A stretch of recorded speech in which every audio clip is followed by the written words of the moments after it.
হেরার আলো বাংলাদেশ, বিশুদ্ধ ধর্ম প্রচারে অপ্রতিরোধ্য। উলাইকাল্লাযীনা ইশতারাবুদ দালালাতা বিল হুদা, তারা অর্থাৎ মুনাফিক, তারা হেদায়েতের পরিবর্তে ভ্রষ্টতাকে ক্রয় করে নিয়েছে। ফামা রাবিহাত তিজারাতুহুম ওয়া মা কানু মুহতাদিন, তাদের ব্যবসা লাভবান হচ্ছে না। ওয়া মা কানু মুহতাদিন, এবং তারা হেদায়েত প্রাপ্তও না। একটি আয়াতের তরজমা বললাম, সংক্ষিপ্ত তাফসির যদি বলি, আল্লাহ রাব্বুল আলামিন মুনাফিকদের আলোচনা করছেন বিগত আয়াত থেকেই। ওয়ামিনান নাসি মান ইয়াকুলু আমান্না বিল্লাহি, এখান থেকেই মুনাফিকদের আলোচনা শুরু হয়েছিল, এখনো শেষ হয়নি। আজকে আমাদের আলোচনার মাধ্যমে শেষ হবে ইনশাআল্লাহ। তো মুনাফিকদের কথা বলছেন যে মুনাফিকরা হেদায়েতের পরিবর্তে ভ্রষ্টতাকে কিনে নিয়েছে। এখানে মুনাফিকদের যে আচার আচরণ, সে আচার আচরণটাকে আল্লাহ রাব্বুল আলামিন ব্যবসার সাথে, ক্রয় বিক্রয়ের সাথে কিছুটা তুলনা করেছেন। যেমন এখানে বলতে চেয়েছেন যে একজন ব্যক্তি যেমন ব্যবসা করলে তাকে কিছু পণ্য কিনতে হয়, এরপর আবার এগুলোকে বিক্রি করতে হয়। তো এখানেও মুনাফিকরা তারা ওই হেদায়েত বা ঈমান যেখানে তাদের থাকার কথা ছিল, সেই জায়গাটায় তারা হেদায়েত বা ঈমানের পরিবর্তে তারা ভ্রষ্টতাকে কিনে নিয়েছে। অর্থাৎ স্বাভাবিকভাবেই তো তারা আসলে ঈমানের দাবি করলেও তারা ঈমানদার না, প্রকৃতপক্ষেই তারা মূলত কাফের। তো এই জন্য তারা ভ্রষ্টতাকে কিনে নিয়েছে, মূলত দলালতকে তারা কিনে নিয়েছে, মূলত তারা গুমরাহিকে কিনে নিয়েছে। কারণ তারা আসলে তো গুমরাহ, কারণ তাদের আচার আচরণ পূর্ণাঙ্গ রূপে, মানে মুনাফিকের আচার আচরণ কাফেরদের সঙ্গে একরকমের, মুমিনদের সঙ্গে আর এক রকমের। তো এখানে এটাই তো গুমরাহি, এবং ঈমান না আনাটা, প্রকৃতপক্ষে ঈমান না আনাটা, এটাই কিন্তু গুমরাহি। তো এই গুমরাহি বা ভ্রষ্টতাকে তারা কিনে নিয়েছে হেদায়েতের পরিবর্তে। এখন হেদায়েতটা কি, এটা তো আমরা খুব বুঝি যে হেদায়েতটা মূলত আসলে ঈমান আনলেই তো হেদায়েত হইতো। তারা তো ঈমানটা আনেই নাই, প্রকৃতপক্ষে ঈমান যেটা আনার কথা ছিল সেটাই তো তারা আনে নাই। তো ঈমান আনাটাই মূলত হেদায়েত ছিল, এটা ওরা করে নাই। তো না করাতে এখানে তারা হেদায়েতের পরিবর্তে, অর্থাৎ ঈমান না আনা মানে হলো হেদায়েতের পরিবর্তে।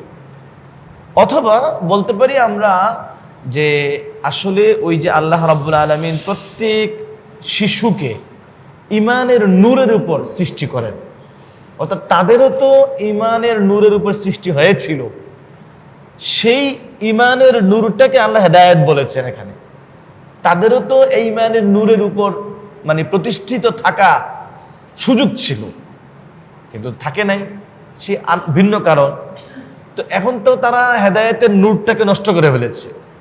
তাই হেদায়েতের নূর যেখানে তাদের থাকার কথা ছিল, যেখানে তাদের ঈমান থাকার কথা ছিল, এইটা তাদের মানে তারা নষ্ট করে দিয়ে, বা এটাকে তারা গ্রহণ না করে, এটার পরিবর্তে তারা কুফুরিকে, ভ্রষ্টতাকে, গুমরাহিকে গ্রহণ করে নিয়েছে। এটা আল্লাহ বলেছেন, কিনে নিয়েছে, গ্রহণ করে নিয়েছে।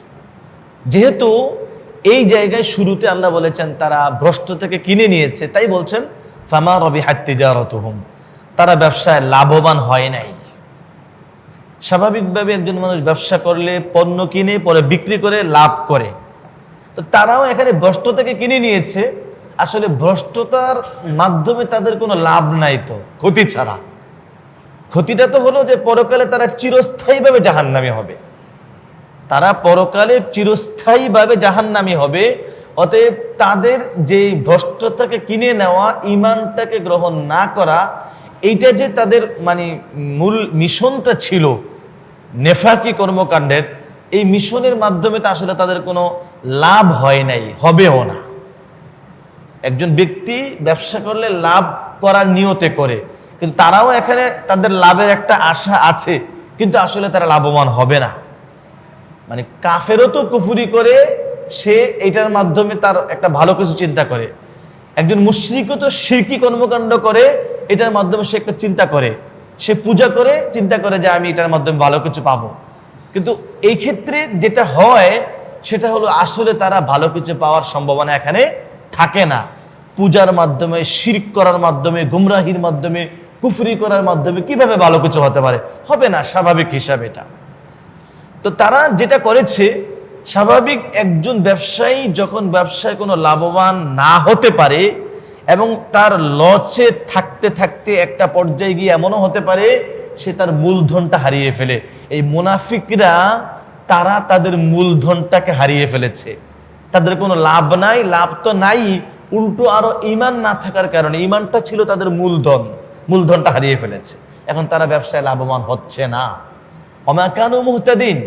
এবং এই ব্যবসায়ীরা তারা তাদের মূলধন হারিয়ে যেমন তারা ব্যবসায় একেবারে বিভ্রান্ত হয়ে পড়ে, মানে মূল হেদায়েতের উপর, মূল তর্জের উপর, ব্যবসারও একটা তর্জ আছে, ব্যবসারও তো একটা নিয়ম আছে, সেটাকে পর্যন্ত তারা হারিয়ে ফেলে। যদি তারা মূলধনটা হারিয়ে ফেলে, উদ্ভ্রান্ত বিভ্রান্ত হয়ে যায়, এই ব্যবসায় হতাশ হয়ে যায়, মানে একটা পর্যায়ে গিয়ে লস খেতে খেতে একজন ব্যবসায়ীও কিন্তু তখন মানে হতাশ হয়ে যায়। সে কি করবে না করবে কোনো দিশা পায় না। মুনাফিকরাও মানে তারা যে দলালত কিনেছে হেদায়েতের পরিবর্তে, চেয়েছিল লাভবান হতে পারতেছে না। এখন মূলধন হারিয়ে তারা আসলে মূল হেদায়েতের উপর কোনোভাবেই থাকার বা ফিরে আসার কোনো সুযোগ নাই। ওমা কানু মুহতাদিন, তারা হেদায়েত প্রাপ্ত না, মানে তারাও এই ব্যবসায় কোনো মুনাফা পাচ্ছে না। এই হলো মূল কথা। মাসালুহুম কামাসালিল্লাযী ইসতাওকাদা নারা। আল্লাহ রাব্বুল আলামিন এই মুনাফিকদের আচার আচরণকে মানে একটা উপমা দিয়ে বোঝানোর চেষ্টা করছেন। আল্লাহ বলছেন মাসালুহুম, তাদের দৃষ্টান্ত, কামাসালিল্লাযী ইসতাওকাদা নারা, ওই ব্যক্তির মতো যে নাকি আগুন জ্বালিয়েছে।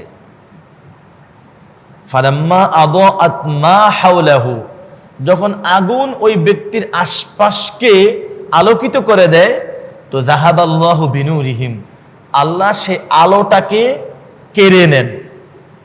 ওয়া তারাকাহুম ফি যুলুমাতিল লা ইউবসিরুন, এবং তাদেরকে আল্লাহ অন্ধকারে ছেড়ে দেন, এমন অন্ধকারে যে লা ইউবসিরুন, তারা আর কিছু দেখতে পায় না। একটু লক্ষ্য করেন, আল্লাহ মুনাফিকদের আচরণটাকে তুলনা করেছেন এমন এক ব্যক্তির সাথে যেই ব্যক্তি আগুন জ্বালিয়েছে। তো স্বাভাবিকভাবেই আমি জ্বালাই, আপনি জ্বালান, যেই আমরা আগুন জ্বালাই, আগুন জ্বালাইলে তো আগুনটার একটা কাজ অন্তত এতটুকু আছে, আশপাশটাকে সে আলোকিত করে। এখন এই আগুনের আরেকটা কাজও আছে, জ্বালিয়ে দেওয়া, ওটাও আছে, কিন্তু বাহ্যিকভাবে একটা কাজ তো তার ভালো উপকারের দিক আছে। এখানে একটা ভালো উপকারের দিক আছে, সেটা হলো আশপাশকে আলোকিত করে আগুনটা, নাম্বার ওয়ান। এরপর এই আশপাশটাকে আলোকিত করার পর আল্লাহ বলছেন যে আল্লাহ তাদের আলোটাকে কেড়ে নেন। তো কেড়ে নিলে কি হয়? স্বাভাবিকভাবে অন্ধকার হয়ে যায়। ওয়া তারাকাহুম ফি যুলুমাতিল লা ইউবসিরুন, এমন অন্ধকার হয়ে গেল, এমন অন্ধকার যে আর কোনো আলো নাই, দেখতে পায় না, কোনো কিছু দেখার সামর্থ্য শক্তি তাদের আর থাকে না। একজন ব্যক্তি, আমি যদি এই একটা কাজ, আগুন জ্বালানো এবং আগুনের আলো দ্বারা উপকৃত হওয়া, পরে আবার আলোটা চলে গেলে অন্ধকারাচ্ছন্নের মধ্যে পড়ে যাওয়া, এই বিষয়টাকে যদি আমরা চিন্তা করি, এটার সঙ্গে মুনাফিকদের তুলনাটা কিভাবে হয় একটু দেখেন। মুনাফিকরাও তো ঈমানের দাবি করতেছে, মুনাফিকরাও কিন্তু ঈমানের দাবি করতেছে। তো তারা ঈমানের দাবি করে কিছুটা ওই ব্যক্তির মতো উপকার নিতে চাচ্ছে, যেই ব্যক্তি আগুন জ্বালাইলে পরে আলো দ্বারা উপকৃত হয়। মুনাফিকরাও ঈমানের আলো জ্বালিয়ে উপকৃত হওয়ার চেষ্টা করছে, ঈমানের আলো দ্বারা কিছুটা আলো নিচ্ছে, মানে নিজেদের জানমালের হেফাজত করতেছে। তাদেরকে তো হত্যা করা যাবে না, সরাসরি প্রকাশ্যে হত্যা করা যাবে না, কারণ তারা তো ঈমানের দাবি করতেছে। এই হিসাবে তো জীবনের নিরাপত্তা হলো না, ছেলে মেয়েদের নিরাপত্তাও তো আছে এখানে, যেহেতু বাহ্যিকভাবে মুসলমান পরিচয় দিচ্ছে, এবং তাদের বাড়ি ঘর এগুলোরও তো নিরাপত্তা আছে, যেহেতু বাহ্যিকভাবে সে ঈমানের দাবি করছে। তাহলে একজন ব্যক্তি আগুন জ্বালাইলে আগুন দ্বারা যেমন উপকৃত হয়, বাহ্যিকভাবে তারা এতটুকু উপকৃত হওয়ার চেষ্টা করছে। এরপর যেটা হচ্ছে, আগুনটা যদি নিভে যায় তাহলে কিন্তু আর আলো থাকে না, অন্ধকার। তো আল্লাহ রাব্বুল আলামিন এই কথা বলতে চেয়েছেন, ওরা আসলে ইমানের আলোর দাবি করে ইমানের আলো দ্বারা কিছুটা উপকৃত হওয়ার চেষ্টা করছিল, আসলে এটা তাদের হবে না। আমি তো তাদেরকে অন্ধকারে ফেলে রেখেছি অলরেডি, এবং পরকালে গিয়ে তারা তো এটার দ্বারা কোনো রকমের উপকৃত হবে না। সুম্মুম বুকমুন উমিয়ুন ফাহুম লা ইয়ারজিউন, তারা বধির, তারা বোবা এবং তারা অন্ধ। ফাহুম লা ইয়ারজিউন, তাদের ফিরে আসার কোনো সম্ভাবনা নাই। কথাটা কি? আল্লাহ কিন্তু তাদেরকে বলে দিয়েছেন যে তারা বধির, বলে দিয়েছেন তারা বোবা মুখ, উমিয়ুন বলে দিয়েছেন তারা অন্ধ। আসলে লক্ষ্য করেন, বাহ্যিকভাবে কিন্তু আমার আপনার মতো তাদের শ্রবণ শক্তি ছিল, তবুও আল্লাহ বলেছেন তারা বধির।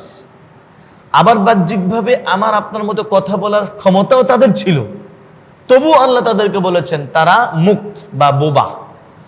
আবার তাদের আমার আপনার মতো দেখার শক্তিও ছিল, কিন্তু তবুও আল্লাহ তাদেরকে বলে দিয়েছেন তারা অন্ধ। কেন? আসলে ওই যে শ্রবণ শক্তি আছে বটে, কিন্তু যেভাবে শোনার দরকার ছিল সেভাবে শোনে না। কথা বলার শক্তি আছে বটে, কিন্তু যেভাবে ভালো কথা বলার দরকার ছিল, লা ইলাহা ইল্লাল্লাহু মুহাম্মাদুর রাসূলুল্লাহ আশহাদু আল্লা ইলাহা ইল্লাল্লাহ বলে যেভাবে কালিমা পড়ে ঈমান আনার দরকার ছিল সেটা করে না। অতএব যেন তারা বোবা। উমিয়ুন, যেভাবে তাদের ভালো কিছু দেখার দরকার ছিল, সেই তাদের দৃষ্টিশক্তির মাধ্যমে ভালো কিছু দেখেও না তারা, তো না দেখার কারণে যেন তারা অন্ধ। আসলে প্রকৃতপক্ষে না তারা বধির, না তারা বোবা, না তারা অন্ধ, কোনোটাই না। কিন্তু আল্লাহ রাব্বুল আলামিন এই যে দৃষ্টিশক্তি, এই যে শ্রবণ শক্তি, এই যে কথা বলার শক্তি, এই শক্তিগুলো যে আল্লাহ দিয়েছেন, কাজে না লাগানো মানে যেন আমরা কিন্তু কথা বলি, কেউ যদি কোনো কথা না শুনে, কিরে তুই কি বধির হয়ে গেলি নাকি? আরে তোর কি শ্রবণ শক্তি শেষ হয়ে গেল নাকি? আবার অনেক সময় না দেখলেও আরে দেখোস না কিছু, কি অন্ধ হয়ে গেছিস? আমরাও কিন্তু কথা বলি, এটা এমনই বিষয়টা। দেখার ক্ষমতা আছে, কথা বলার ক্ষমতা আছে, আবার শোনার ক্ষমতা আছে, কাজে লাগাচ্ছে না, আসল জায়গায় কাজে লাগাচ্ছে না তারা। তো না লাগানোর কারণে আল্লাহ বলছেন তারা যেন বধির, তারা যেন বোবা, তারা যেন অন্ধ। ফাহুম লা ইয়ারজিউন, তাদের অবস্থাটা আসলে এমন হয়ে গেছে, এখন আর হেদায়েত, এখন আর ঈমান এর দিকে ফিরে আসার কোনো সম্ভাবনা নাই। তারা আসলে নেফাকি কর্মকাণ্ডের মধ্যে থাকার যেই সংকল্প করেছে, কুফরির উপর থাকার যে সংকল্প করেছে, এই সবের কারণে আল্লাহও তাদেরকে ছেড়ে রেখেছেন। ওয়ায়ামুদ্দুহুম ফি তুগয়ানিহিম ইয়ামাহুন, আল্লাহ বলেছেন আল্লাহও ছেড়ে রেখেছেন।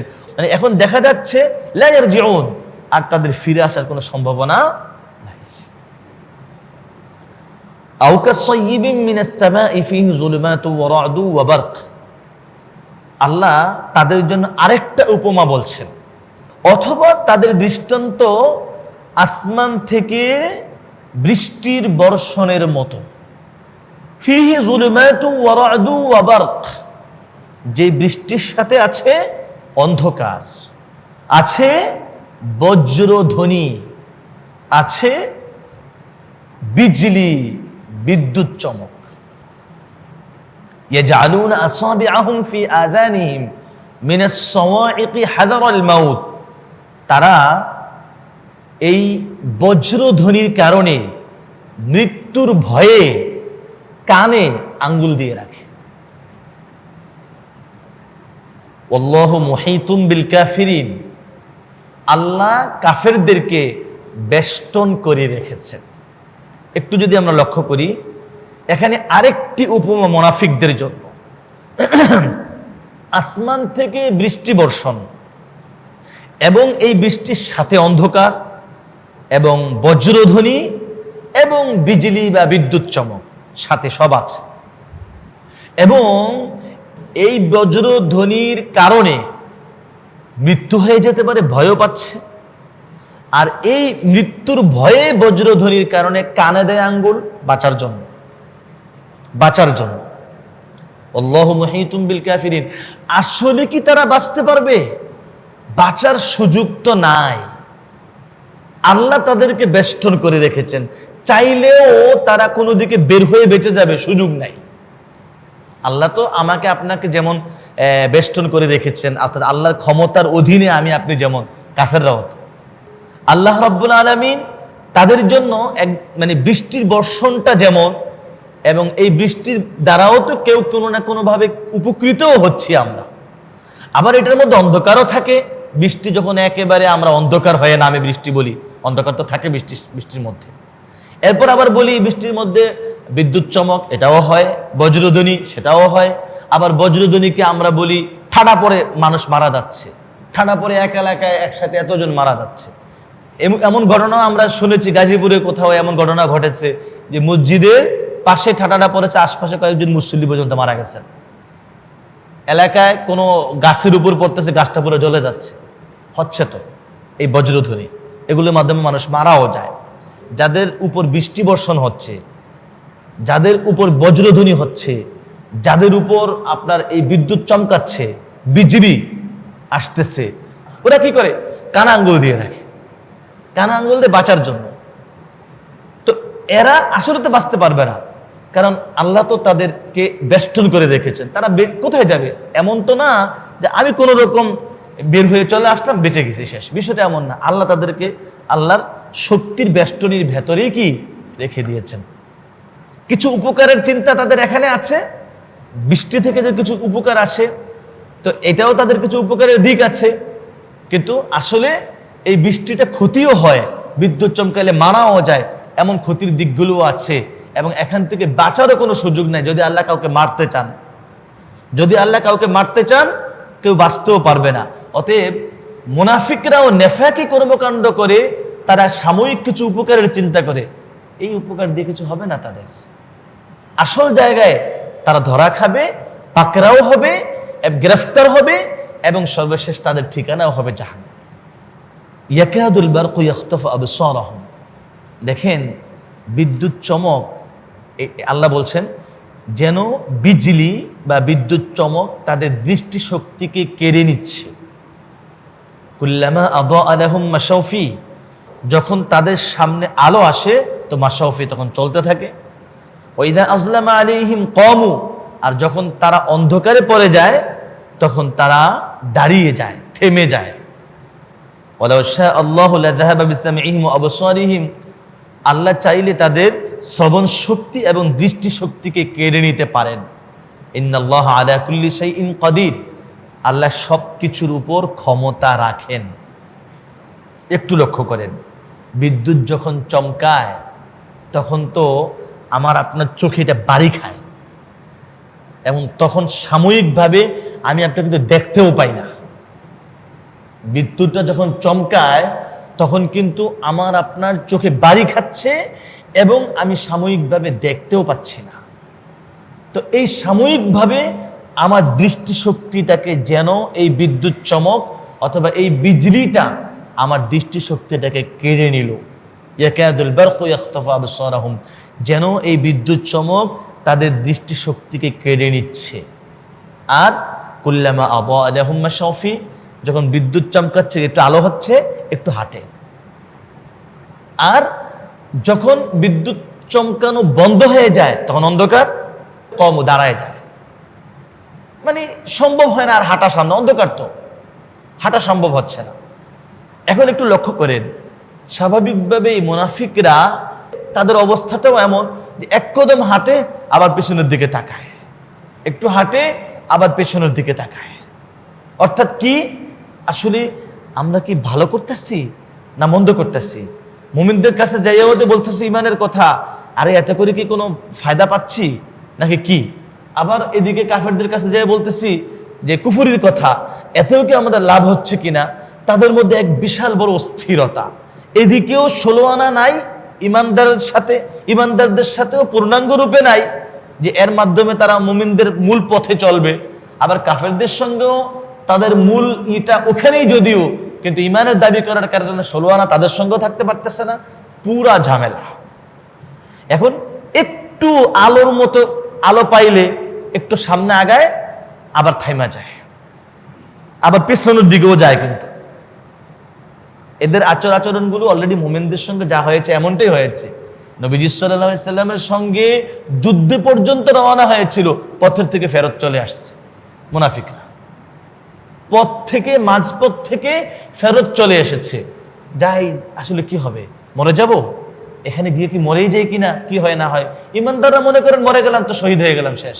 ওরা মনে করে হায় হায় মরেই নিয়ে যাই, না ফেরত যাই। এই যে দেখেন তাদের আচরণগুলো এমন, পুরা আলো পাচ্ছে, চলছে। আশা চিন্তা করলে, একটু আশা থাকলে মনে, আশা জাগলে যায়। আবার যখন হতাশা আসে তখন কি করতেছি, কেন যাব না, আমার থামার দরকার। আসলে তো আমার আপনার দৃষ্টিশক্তিটা আল্লাহ দিয়েছেন, এটা তো আমরা বিশ্বাস করি। তো মুনাফিকদেরও তো, কাফেরদেরও তো দৃষ্টিশক্তি আল্লাহই দিয়েছেন। এখন যে কথাটা আল্লাহ বলছেন, আসলে তারা যে আচরণগুলো করতেছে, তাদের দৃষ্টিশক্তি এবং তাদের শ্রবণ শক্তি, এই দৃষ্টিশক্তি শ্রবণ শক্তিগুলোকে তারা মানে মূল জায়গায় প্রয়োগ করতেছে না। এখন এই কারণে আল্লাহ যদি চাইতেন, নগতি তাদেরকে আসলেই দৃষ্টিশক্তি কেড়ে নিয়ে অন্ধ করে দিতে পারতেন দুনিয়াতেই। আবার তাদের এই শ্রবণ শক্তিটাকে কেড়ে নিয়ে দুনিয়াতেই তাদেরকে বধির করে দিতে পারতেন আল্লাহ। কিন্তু আল্লাহ করেন নাই এই জন্য যে দুনিয়ার জীবনটা শেষ কর, কোন রকম দুনিয়ার জীবনটা শেষ কর। ওই যে আমরা পেছনে জেনে এসেছি, ওয়ামুদ্দুহুম, আল্লাহ তাদেরকে সুযোগ দিয়ে রাখেন, এই সুযোগ দিয়ে রেখেছেন, করতে থাকো, কতক্ষণ পারো করো। অন্ধও করলাম না, বধিরও বানাইলাম না, বোবাও বানাইলাম না, এবং দুনিয়াতে স্বাচ্ছন্দ্য থাকো, অসুবিধা নাই, আরামে থাকো, সুযোগ দিয়ে রাখলাম, যাও। এরপর শেষ ঠিকানা কিন্তু আমার কাছে। ইন্নাল্লাহা আলা কুল্লি শাইইন কাদির, আল্লাহ সব কিছুর উপর ক্ষমতা রাখেন, সব কিছুর উপর ক্ষমতা রাখেন। অতএব এখানে এই কথা মনে করার কোনো সুযোগ নাই যে ওরা কাফেররা এত কুফরি করতেছে, মুশরিকরা এত শিরকি কর্মকাণ্ড করতেছে, মুনাফিকরা এত জঘন্যতম নেফাকি কর্মকাণ্ড করতেছে, এরপরেও তারা ভালো থাকে কিভাবে? আল্লাহ তাদেরকে ধ্বংস করেন না কেন? আল্লাহ তাদেরকে বধির করে দেন না কেন? আল্লাহ তাদেরকে অন্ধ করে দেন না কেন? আল্লাহ তাদেরকে বোবা বানায় দেন না কেন? আল্লাহ তাদেরকে দৈন্য দশার মধ্যে ফেলে রাখেন কেন? এটা আমার আপনার মনে প্রশ্ন হতে পারে, কিন্তু এখানে বলে দেওয়া হয়েছে কথাটা, আসলে পৃথিবীতে আল্লাহ যা চান তাই হয়, আল্লাহ যা চান না তা হয় না। এই জন্যই তো ভাই আল্লাহ তাদেরকে বধির বানাইতে চান নাই, তারা বধির হয় নাই। আল্লাহ তাদেরকে অন্ধ বানাইতে চান নাই, তারা অন্ধ হয় নাই। চাইলে আল্লাহ হয়ে যেত, ক্ষমতা আল্লাহর আছে। আবার তাদেরকে অন্ধ না বানিয়ে সাধারণ দৃষ্টিশক্তি আছে এমন মানুষ হিসেবে বাঁচিয়ে রাখার ক্ষমতাও আল্লাহর আছে, তো আল্লাহ সেটা করেছেন। এই জন্যই আমাদের একটা কথা সামনে আসলে ভালো হবে যে আমি আপনি কিন্তু পৃথিবীর অনেক কিছুকে উপায় বা মাধ্যম মনে করি। পৃথিবীর অনেক কিছু আছে আমার আপনার সামনে এমন যে আমি আপনি উপায় অথবা মাধ্যম মনে করি কি এটার মাধ্যমে এটা হয়েছে, আসলে না। উদাহরণস্বরূপ বললাম যে বপন করি মাটির নিচে, তো আমরা তো মনে করি বীজ বপন করা মানে গাছ হবে, কিন্তু এমনও তো বহু বীজ আছে যে আমি আপনি বপন করেছি কিন্তু গাছ হয় নাই, আছে না? ওইটা থেকে হতে পারে আল্লাহ যদি দেন, আবার হবে না যদি আল্লাহ না দেন বা না চান। আম গাছ আছে, সাধারণত আম গাছ থেকে আম আসবে, আম ধরবে, কিন্তু কিছু কিছু আম গাছ তো এমন আছে আম ধরে না। কাঁঠাল গাছ সাধারণভাবে আমি আপনি মনে করি কাঁঠাল ধরবে, কিছু কিছু কাঁঠাল গাছ আছে কাঁঠাল ধরে না। এরকম বহু ফল ফলাদির গাছ আছে, মনে করি স্বাভাবিকভাবেই তো ফল ধরবে, ধরে না। কেন ধরে না? আল্লাহ চান না।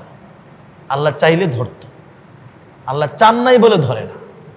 তাইলে বুঝা গেল পৃথিবীর উপায় উপকরণ যেগুলো আছে, মাধ্যম যেগুলো আছে, উসিলা যেগুলো আছে, সেগুলোর মধ্যেও ক্ষমতাটা দেন কে? আল্লাহ। এই কথাটাই আমাদের আসতে হবে, ইন্নাল্লাহা আলা কুল্লি শাইইন কাদির।